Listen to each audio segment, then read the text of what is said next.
Okay, good. So I think you can hear me okay.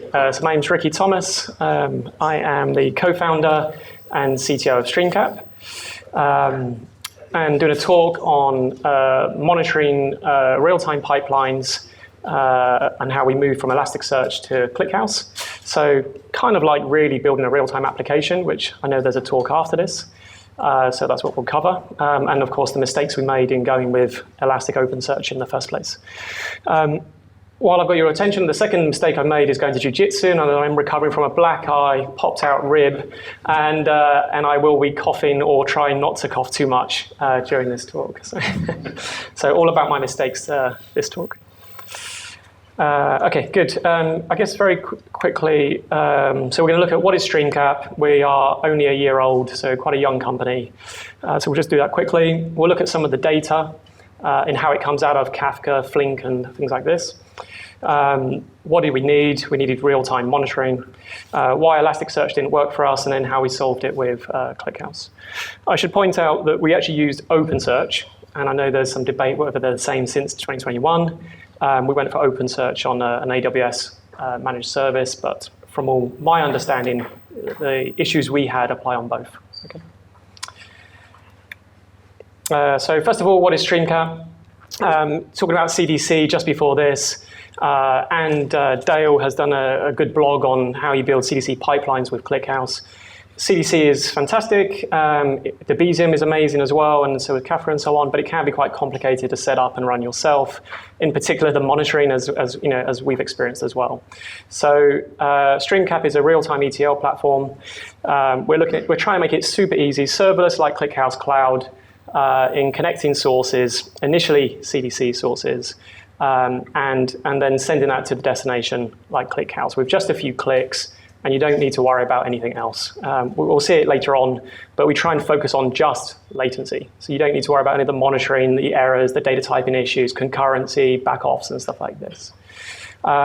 We are in beta at the moment, but we're also doing transformations in the pipeline as well. So it's not quite surfacing the app yet, but we are running it in production for clients. And behind that is Apache Flink as well. Okay. So just a few slides, we'll skip over it. As I said, CDC sources to start with, like Mongo, DocumentDB, MySQL, Postgres, SQL Server, every variation of that across the clouds. Coming soon, we'll be opening up Kafka Direct, Elasticsearch, S3, and so on. So we're concentrating on CDC, but we'll be moving beyond shortly. Destinations, a number of destinations, including ClickHouse, which has just gone live in the last few days. We are using their published Kafka Connect connector for the streaming inserts, and we've also built our own JDBC one, which of course has less throughput, but it has better data type matching. It tries to create the schema tree for you, and so I did the engine tree aspect of it as well for you. And it is attempting to do upserts, but there is a bug, rare as they are, as the previous one said. There is a bug in deletes in ClickHouse Cloud at the moment or something like this. So anyway, both inserts and upserts is what we support. So just a screenshot of the transforms. This is a typical Flink sort of just job page. Nothing particularly interesting here. But you know, these transformations are varying complexity. It could be just a simple hashing of PII data. It could be a rename. But quite often it's the unnesting of things like Mongo data. It can be quite complex. There's quite a lot of code. It can take a long time. Again, we need to monitor that in real time, make sure it's working end to end. Just some metrics there in the app. We try and keep it simple. This is if you go into detail. The key one for us is latency. It's super essential for us that is, in fact, sub-second all the time, 24/7. Of course, it brings complexity in itself in that. But you'll get into why that's difficult to measure in a second. We do it at topics every way across as well. But of course, internally is where the measurements really happen. And lastly, we just bring it together in a pipeline for customers. It's just simply, you know, the source to destination, end-to-end pipeline. So all that out of the way, I've given it away already what we're running. We have started with just trying to simplify the deployment of these systems. On the left here is a flow, so in the left going down and across is the flow of the customer data. So inserts, up, deletes, CDC data. We're using Kafka Connect and Debezium, Kafka in the message brokers, Flink for the transforms, and then back out to the destinations. Okay, so there's multiple systems, lots of logs, some connection stuff there. Monitoring is tricky. So, and then we were sending to file beat, metric beat in terms of file beat for the logs, metric beat to pull out the JMX metrics and send that into OpenSearch, Elasticsearch. Sorry. And why did we go with this, right? Because I didn't have that much experience of ClickHouse when we started a year ago anyway. But why did we do this? We did things like Datadog. We went for AWS managed services. We were trying to pull together quick solutions around what we thought were quite simple and straightforward. We knew that Kafka, Flink, Debezium, they have their own issues and complexity in managing. So we went for self-managed where we could to do this. And it turned out to be a mistake, obviously, by the title of the slides. But we fell down the trap, I think, of others. We chose the typical kind of elk stack, kind of approach, Datadog for monitoring and alerting for 24/7. And we then experienced issues which we'll go into, but we tried to hot fix it constantly. Okay, so just a quick look at what the log data looks like. This is an example of just the generic logs from the systems. You can see there's a lot of data here in 1 second, but this is sampled at less than 1%. So we're generating at least 1 billion rows per day, even just for a handful of clients. It's a lot of data. You can try and filter it, but the best thing to do is just take it out, okay? Lots of different types of messages. From a connector point of view, it's not that tricky, and the logs are quite straightforward. Now, logs are great. Elasticsearch, OpenSearch is great for logs as well. The problems we had in general, though, was coming into the metric data. So what we're showing here is just 2 metrics from consumer and a last event metric from Debezium. And you can see that there's 2 aspects for starters. First of all, the labels per metric, the total amount and the namings are all different. So we don't have consistency of these metrics. The next thing is they're at current state metrics. They're not cumulative. They are just what happened in that split second from each of these systems. Now you can't quite see it. I'm going to go into the next one. But there is this message is per customer, per connector, per task, which if you understand Kafka, per topic, so table of data, per partition. So it's very easy to start getting a lot of metrics out of it. So initially you think, well, I can probably get a good enough response out of Elastic with this, but you can see the issue. So when we start looking at each of these state at time or at time states metrics, just for a task, like 5 tasks, 100 tables or topics, right? Now this is quite normal for us because we're doing CDC from databases and we're making it really easy. Most of our clients at the moment are moving from the batch world. So they're doing batch ETL. So they, it's completely feasible. They've got 100 tables. In fact, we've got a client just again signed up yesterday, 780 tables straight in. This, if you know about Kafka, this is a lot because you then start having a lot of tables, you start having a lot of partitions, you think about rebalancing the cluster and stuff like this, okay? So in this scenario, just 5 tasks, 100 tables of data, 10 partitions for parallelism, and suddenly we need 3,000 separate metrics just for that one connector. And for every customer, we've got 2 connectors at least. People set up multiple pipelines, and we've got customers where the topics and partitions expands into well over 30,000 metrics that are being aggregated, and we're trying to provide that in a real-time experience. Okay, so once you see this, it becomes really pretty obvious that Elastic or most systems can't cope. But it took us a while to get here because, as I said, we went for kind of what we thought were quick, easy wins, and didn't realize the complexity of what we were probably maybe getting into. And the key here is the lag, the latency for us. So, we want to, so not only are we looking at this one connector, we're comparing it end to end as well. So the connector latency, the Flink latency in terms of processing jobs, the end connector processing as well. And you can have 100,000 roll-ups in effect needed to create just that real-time kind of, calculations on volume or a real-time latency is okay. So the second problem is the state at time reporting. What these real-time systems are generally doing is emitting only what is my current state. That is okay for what is the current latency for this split second, but it's not okay if you're trying to look at any sort of trends and averages over time. So in a scenario here, let's just say the connector has been created. So straight away, we've created the connector. We're obviously looking at low volume here. We create a record, it goes up. We update a record, it goes up. And then it says here, server restart. Now, server restarts might be rare, but connector restarts are actually extremely common. So in Kafka, you'll need a connector restart for any configuration change. This could be because you want to speed up the snapshot process. But if you add a new topic or table, you'll restart the connector as well. There is also in streaming, there is constant issues with some destinations will give you back off messages constantly, and so you will keep, but you might end up in a failure state. There could be network issues and so on. Now you can keep on retrying, but you can't just keep retrying forever. At some point you have to fail and slow down. So again, connector restarts are extremely common. So this is another issue we were having with the metrics, both cumulative and the quantity of metrics. So here's just a little bit extra. These are some of the things we show the customer. It's just the status. Is it streaming literally at this second? What is the progress of the snapshots? This could be volume and records and throughput. We've got the volume. We need to do that for ourselves. The customers need to know it. But we need to know it more because we charge per gigabyte in. So we need it from a metered billing point of view. We track all the events being read, written, last event, the lag. Do messages go to the dead letter queue? These real-time applications don't have any time to wait, so they want to know it's failed within minutes. Seconds, but minutes is usually okay. So we do need to keep tracking this constantly. Job status for Flink, again, it could fail, and then you don't want to lose too much of that. So, and then internally, of course, we look at that.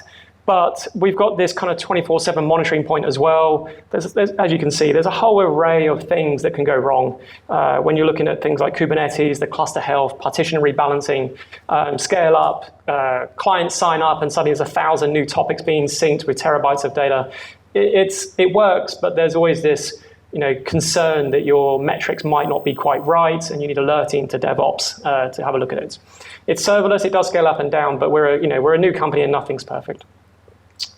So what happened? It's probably quite obvious. We tried all sorts of things.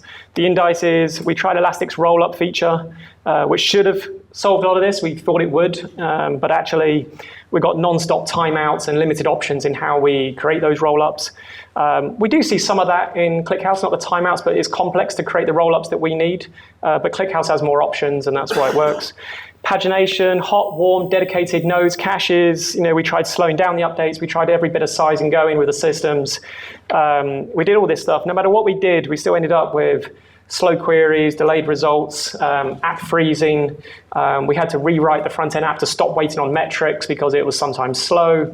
It only took a few users to be online, to be looking at hundreds and hundreds of topics, bringing back this data to then hit a spike, get CPU spikes, out of memory, and so on. Now, we could size up and get it generally responsive, but then we were paying an absolute fortune for that system that wasn't being looked at most of the time. Most of our customers don't need to keep coming back into the app, but we needed it to be working for when they did. So having dedicated nodes was a nightmare for us in cost.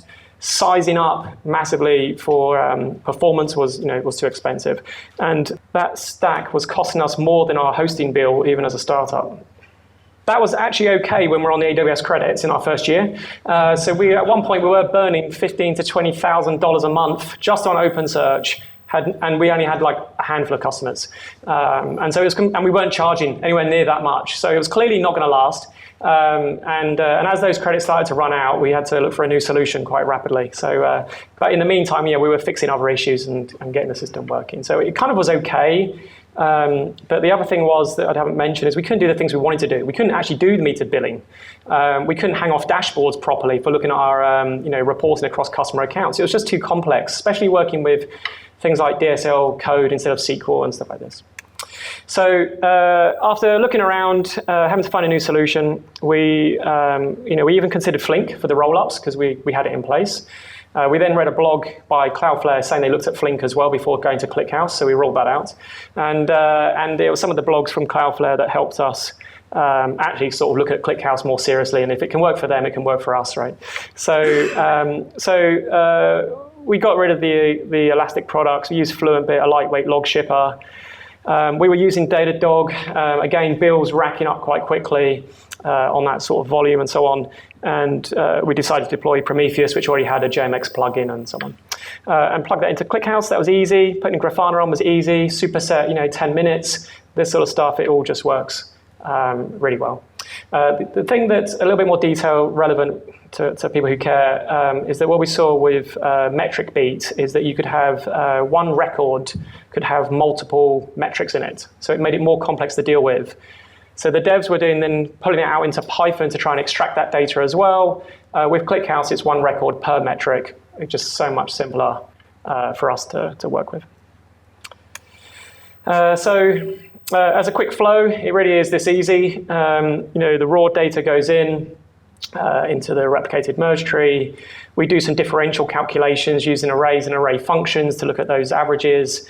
And then, in effect, more materialized views looking at the roll-ups of historical data. Now, what attracted us to ClickHouse was that running constantly.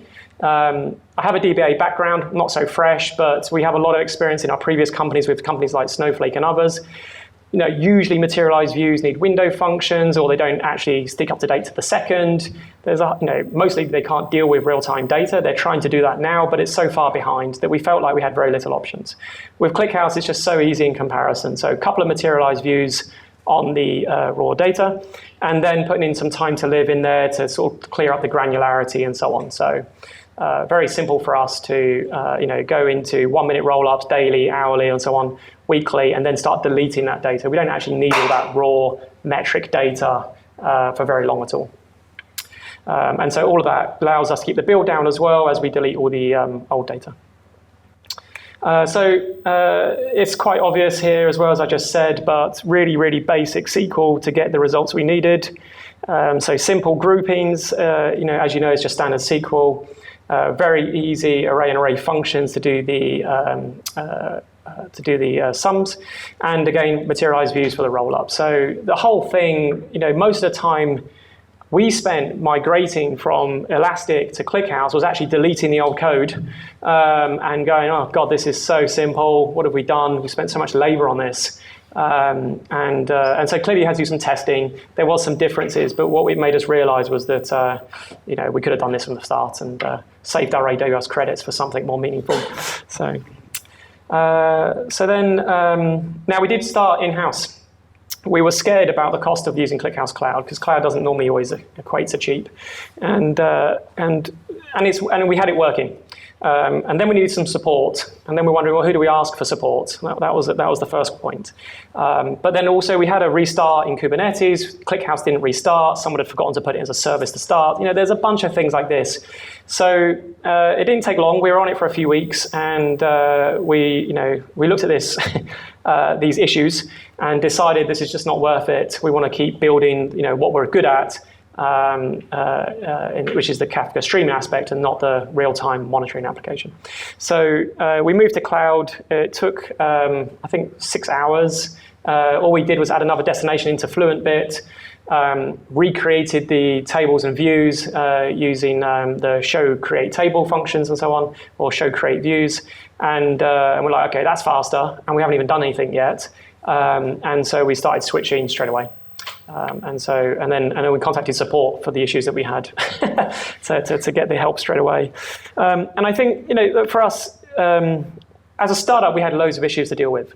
But the reality is, if you look at all of that, and as we scale, this is just not something we want to be thinking about as we go more global. So, quick summary, it's all quite obvious. Speed with sub-second responses on vast sums of data, 90% lower, scalable management, it goes on and on. It's not something we have to think about anymore, so super helpful. And then lastly, I don't think it would be right for me not to mention that we do CDC to ClickHouse.